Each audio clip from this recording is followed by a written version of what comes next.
On February 17, 2009, television will undergo the biggest change since color was introduced in the 1950s. The current analog system will be replaced by a digital signal. The impact of this switchover is enormous and in ways you might not have thought about. Here's tonight's Assignment 7 report. In just over a year, television as we know it will change forever. High-definition TV will take over as the nation's standard.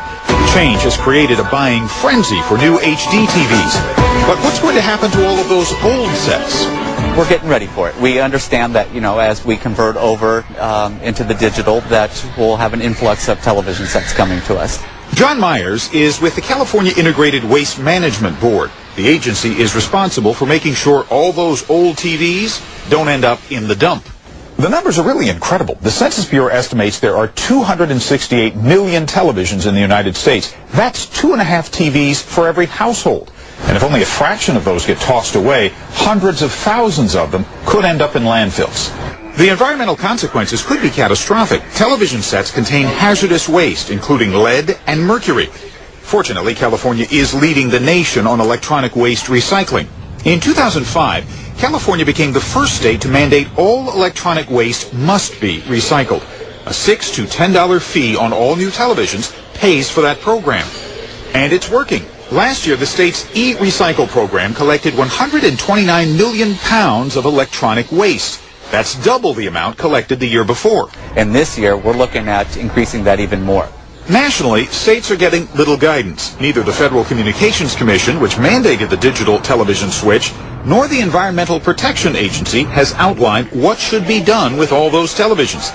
So many states are now looking to California as the national model. The state's e-recycle program created a network of drop-off facilities for e-waste, like this one in Benicia.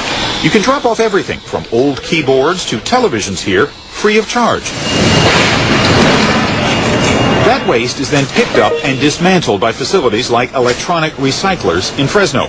It's the nation's largest e-recycler, handling 5 million pounds of e-waste a month. Right now, televisions make up about 20% of our business. Truckloads of televisions and computer monitors come in here every day. We break it down into its 3 commodity forms: glass, metals, and plastics. And the great part of the story is that then all these commodities never go to the landfills here. Business is booming. These televisions will be stripped of their components, separated, and then sold for reuse. We're gearing up by increasing the amount of manpower that we have here. We have gone from 1 shift to 2 shifts, and eventually we're going to be 3 shifts. Electronic Recyclers expects to open 10 more facilities across the country in the next 18 months. During that same time period, states will be pushing consumers to recycle their old televisions. The education is getting out there. People are becoming aware that they can no longer throw electronic waste in the trash. It's bad for landfills. It's bad for the environment. So big change is coming. Where can you recycle your old television? Head to abc7news.com and we'll explain how.